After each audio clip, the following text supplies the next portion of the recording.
Everyone, तो कैसे हैं आप सब। आई होप आप सब ठीक होंगे। तो आज के इस वीडियो में मैं आप लोगों को क्लास 8 प्लजम WBBSE lesson 1 the wind cap में जितनी भी इंपॉर्टेंट एक्टिविटीज़ है वो सब हम लोग इस वीडियो में सॉल्व करेंगे।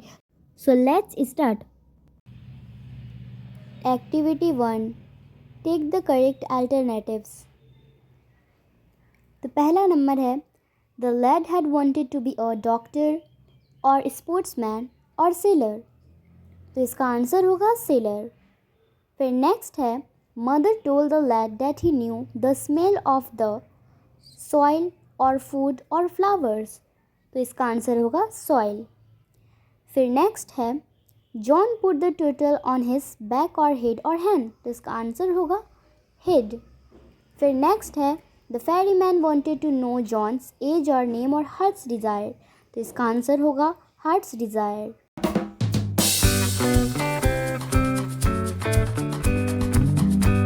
सो एवरीवन, हमारा एक्टिविटी 1 कंप्लीट हो चुका है। तो अब हम लोग करेंगे activity 2, rearrange the following sentences in the correct order and put the numbers in the given boxes. तो यहाँ पर लाइन को जो है मतलब उल्टा पुल्टा करके दिया हुआ है। हम लोगों को यहाँ पर ये करना है, सीधा करके लिखना है, ठीक है। तो कौन सा नंबर पहले होगा, जो नंबर पहले होगा वहाँ पर हम लोगों को 1 बिठाना है। जो नंबर सेकंड में होगा वहाँ पर हम लोगों को 2 लिखना है, ठीक है। तो ऐसे ही करना पड़ेगा। तो 1 नंबर में है John meet the tiny green turtle. तो ये सेकंड में होना चाहिए, इसलिए हम लोग इसको 2 नंबर लिखेंगे इसमें, ठीक है, ये बॉक्स में। फिर 2 नंबर में है mother said John was a farmer's son. तो इस बॉक्स में लिखेंगे 1 नंबर। फिर 3 नंबर में the turtle changes to the tiny green ferryman. तो यहाँ हम लोगों को लिखना पड़ेगा 4, ठीक है।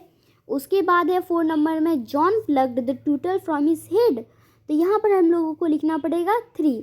उसके बाद है John did not express his wish. तो यहाँ पर हम लोगों को लिखना पड़ेगा 6। उसके बाद है 6 नंबर में जॉन बाउड बैक। तो यहाँ पर हम लोगों को लिखना पड़ेगा 5, ठीक है। तो हमारा एक्टिविटी 2 कंप्लीट हो चुका है। तो अब हम लोग करेंगे activity 3, answer the following question. तो क्वेश्चन यहाँ पर है why do you think John thought that the turtle would be safe on his head.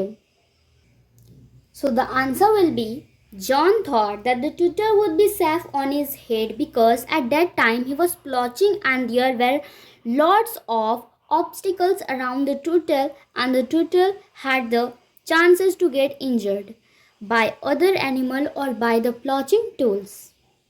So everyone, अब हम लोग का एक्टिविटी 3 कंप्लीट हो चुका है। तो अब हम लोग करेंगे activity 4, complete the following sentences with information from the text.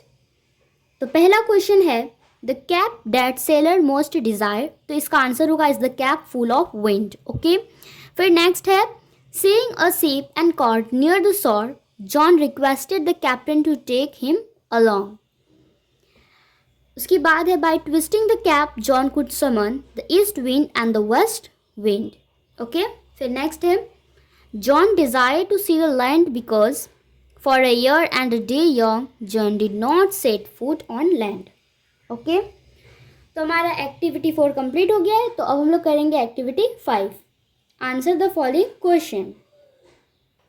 तो पहला क्वेश्चन है why did the ferryman offer John the wind cap.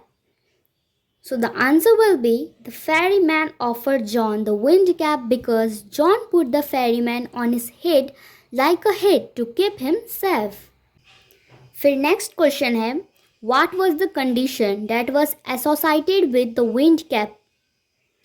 तो आंसर होगा no human hand will ever be able to take the cap off.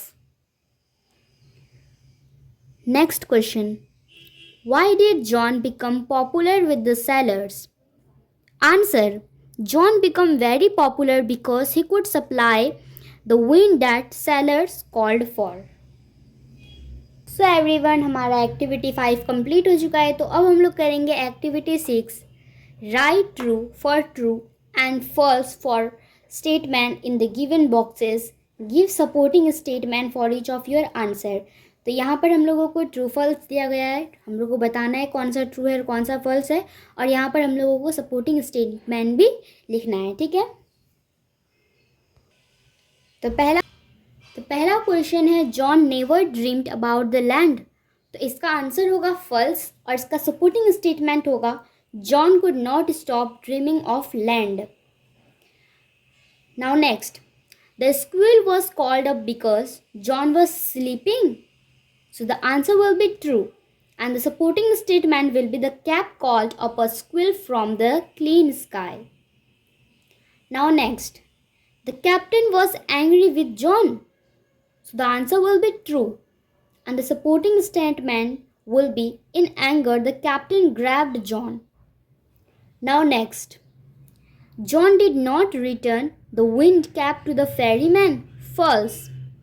Supporting statement will be he placed the wind cap under a stone where he knew the ferryman would find it.